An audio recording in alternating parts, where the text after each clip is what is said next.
ngomong kepala Satpol PP, saya bilang gini, saya nggak mau lagi ada pegawai numpuk. Saya itu paling nggak suka lihat pegawai datang gubernur penuh.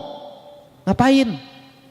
Artinya kalau setiap pemimpin datang di situ penuh dengan pegawai, itu cermin pegawai nggak ada gawainya.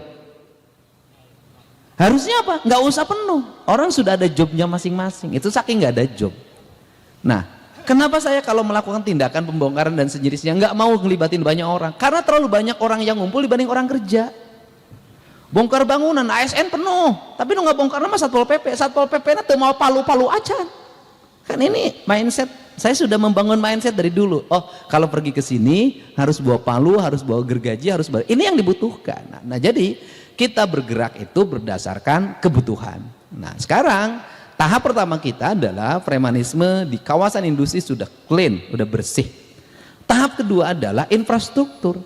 Tahap ketiga adalah pegawai negeri, pejabat negara, siapapun dia tidak boleh menjadikan industri menjadi objek untuk cari duit.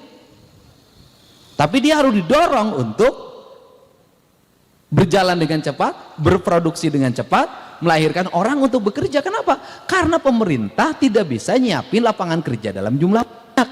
ASN ada batasannya, P3K ada batasannya, dan kemudian negara juga ada batasannya. Karena keuangan kalau disedot oleh pegawai terus, kapan membangunnya? Maka yang berikutnya adalah mendorong lapangan kerja. Di mendorong lapangan kerja ini, maka tugas negara satu, mempermudah regulasi, jangan dipersulit. Perizinan harus cepat. Bila perlu orang nggak ada konsultan, siapin konsultannya oleh pemerintah. Itu caranya. Nah, kemudian rapat-rapat harus diperpendek, harus dipercepat. Lahir keputusan harus cepat. Gubernurnya, bupatinya harus secara teknis detail, ngerti masalah, bagaimana mengurai masalah dan bagaimana menyelesaikan masalah. Setelah itu berikan jaminan untuk memberikan jaminan pada investor, kamu jalan, set jawab, kamu jalan, set tanggung jawab. Selesai, Pak. Saya udah nggak tahu berapa pabrik di Jawa Barat hari ini bisa berjalan dengan kalimat saya, kamu jalan, saya tanggung jawab. Jalan, Pak. Pusingnya industri oleh siapa? Datang kelompok orang, 10 orang, ngajukan audiensi, ini masalahnya ini, lama. Besoknya datang lagi, audiensi lagi, ini lagi masalahnya, lama. Masalahnya tidak selesai, audiensinya menghabiskan masa orang untuk waktunya untuk bekerja. Karena di Indonesia ini problemnya satu, bekerja itu mudah di Indonesia itu, yang susah itu adalah menanggapin orang yang mengomentari orang kerja, itu Indonesia. Untuk itu harus jalan. Dan yang berikutnya saya ucapkan terima kasih pada Pak Dandim, Pak Dan Ramil dan seluruh jajaran yang berikan supporting terhadap perjalanan industri ini. Dan saya juga mengucapkan terima kasih pada jajaran Polres Subang, Pak Waka, Pak Kasat Serse yang melakukan tindakan-tindakan cepat dalam menangani aksi premanisme.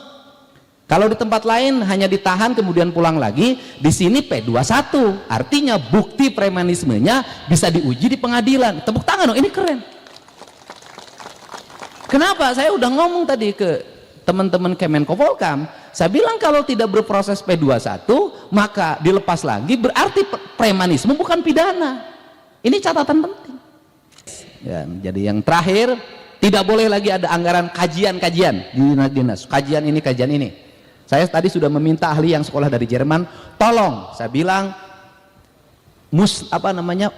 rubah kajian produk kajian-kajian di Provinsi Jawa Barat jadi energi, jadi buku kajian teh dirubah jadi energi, karena itu hasil kajian nggak tahu sudah berapa ratus miliar itu uangnya. Semuanya harus taktik, teknis, kita nggak punya banyak waktu, dan kemudian kita hari Jumat ini 100 hari, dan 100 hari ini nanti harus termonitor. Yang berikutnya adalah posting media sosial, hanya satu, pekerjaan. Download Tribun X sekarang, menghadirkan lokal menjadi Indonesia.